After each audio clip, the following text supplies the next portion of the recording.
సంగారెడ్డి పట్టణంలోని స్థానిక ఐటీఐలో వివేకానంద జయంతి సందర్భంగా యువతకు అవగాహన సదస్సు నిర్వహించారు.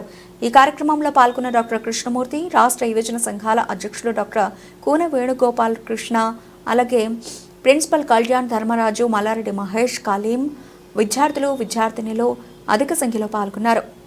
వారసులు ఎక్కడ లేరు, మన సంగారెడ్డిలో ఉన్నటువంటి ఐటీ ఉన్నటువంటి విషయాన్ని కూడా మీకు హృదయపూర్వకంగా నేను మనస్ఫూర్తిగా తెలియజేస్తాను. అందరూ అనుకుంటారు మొన్న ఎవరు చనిపోయిన, మొన్న పారిశ్రామికవేత్త ఎవరు చనిపోయిన, మొన్న టాటా. ఆయన చనిపోలేడు, టాటా చనిపోలేడు, రతన్ టాటా చనిపోలేడు, అదేవిధంగా టాటా బిర్లా కూడా లేడు, చనిపోలేడు, ధీరుభాయ్ అంబానీ కూడా చనిపోలేడు.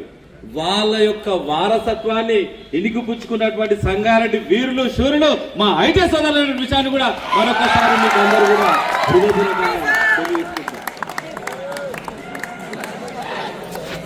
చాలా సంతోషం, ఎందుకంటే నేను చాలా ప్రాంతాలకు వెళ్తుంటా, కానీ ఈరోజు చాలా సంతోషం ఏం పడుతుందంటే నేను చాలా ఇన్స్టిట్యూషన్స్, యూనివర్సిటీలు వెళ్తుంటా, కానీ ఇంత పొడవైనటువంటి చెట్టు నేను సంగారెడ్డిలో చూడలేదు. ఇంత పొడవైనటువంటి చెట్టు, దాంతోపాటు అద్భుతమైనటువంటి, నిజంగా చెప్తున్నా కదా, నాకు ఎట్లుందంటే ప్రపంచంలోనేటువంటి అద్భుతమైన ప్రాంతం మీద ఉందంటే సంగారెడ్డిలో మన ఐటీఐ ప్రాంతం అనేటువంటి దాన్ని కూడా నేను సంతోషపడుతున్న విషయాన్ని కూడా మరొకసారి మీకు హృదయపూర్వకంగా తెలియజేసుకుంటున్నా. ఇంకోటి, చాలా మంది చూస్తుంటా, నేను యువతరాన్ని చూస్తుంటా, ఈ మధ్యలో ఇంటురా బేట, యువతరాన్ని చూస్తుంటే కుర్చీలో కూర్చుంటున్నారు, అక్కడ జరుగుతుంటారు, ఇక్కడ జరుగుతుంటారు, కిందికి చూస్తుంటారు, మీదికి చూస్తుంటారు. మా వాళ్ళు సంగారెడ్డినటువంటి యువతరం ఎంత బాగా కూర్చున్నట్టు నిజంగా చెప్తున్నారు కదా.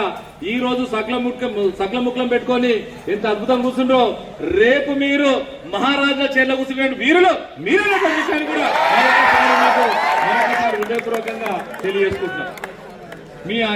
ఇంకోటి మిమ్మల్ని చూస్తుంటే నాకు చాలా సంతోషం వేసింది. ఏంటంటే చాలా మంది చూస్తుంటే ఈ మధ్యలో ఎంట్రికలు చూసినా కదా, ఒకళ్ళు మధ్యలోకి ఇట్లా పోతుంటారు, మధ్యలోకి మన హైవే పోయినట్టు పోతుంటది, ఒకరు ఇట్లా కట్ చేస్తుంటారు, ఒకరు ఇక్కడ కూడా కట్ చేస్తుంటారు, హైపోజ్ దగ్గర కూడా కట్ చేస్తుంటారు. ఏమంటే ఫ్యాషన్ సార్ అంటారు, కానీ నిజంగా చెప్తున్నా కదా, మన సంగారెడ్డిలో ఉన్నటువంటి ఐటీఐలో ఉన్నటువంటి విద్యార్థులు మీ జుట్లు కూడా నిజంగా చెప్తున్నారు, ఎంత బాగున్నట్టు జట్లు చూస్తేనే మీ యొక్క చరిత్ర చెప్పొచ్చు అనేటువంటి విషయాన్ని కూడా మరొకసారి మీకు తెలియజేసుకుంటాను.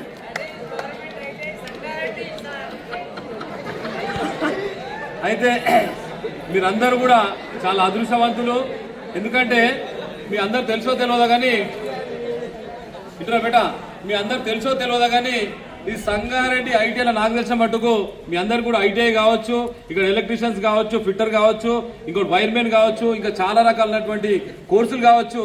ఏంటంటే ఇది ఐటీఐ మాత్రం, సార్ చెప్తున్నది ఐటీఐ మాత్రం కాదు, ఇది మన యొక్క జీవితాన్ని మార్చే పవిత్రమైన దేవాలయమైనటువంటి విషయాన్ని కూడా మరొకసారి మీ అందరూ కూడా హృదయపూర్వకంగా తెలియజేసుకుంటాం.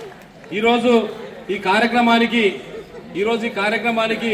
మీరందరూ కూడా రావడం, దాంతోపాటు ఇక్కడ ఉన్నటువంటి అమ్మలు కూడా వీళ్ళందరూ కూడా ఇక్కడ కూర్చోవడం కూడా నాకు చాలా సంతోషం వేస్తుంది. ఏంటంటే ఈరోజు ప్రత్యేకత ఏమున్నదంటే, ఈరోజు 12 అవుతున్నా కానీ మా వాళ్ళు ఎవ్వరు కూడా నిశ్శబ్దం లేకుండా ఒక ప్రత్యేకత ఏముందంటే, అక్కడ ఎండ కొడుతున్నది, అక్కడ చలి పెడుతున్నది, ఎండ కొడుతుంది, చలి పెడుతుంది. నిజంగా చెప్తున్నా కదా, ఇంత ఆహ్లాదకరమైన వాతావరణం ఈ సంవత్సరంలో 2025 సంవత్సరంలో నా దృష్టిలో ఇది ఒక అద్భుతమైనటువంటి వాతావరణం సృష్టించినటువంటి ఐటీ సంబంధ సిబ్బంది కూడా నేను హృదయపూర్వకమైనటువంటి ధన్యవాదాలు తెలియజేసుకునే విషయాన్ని కూడా మరొకసారి మీకు తెలియజేస్తుంది.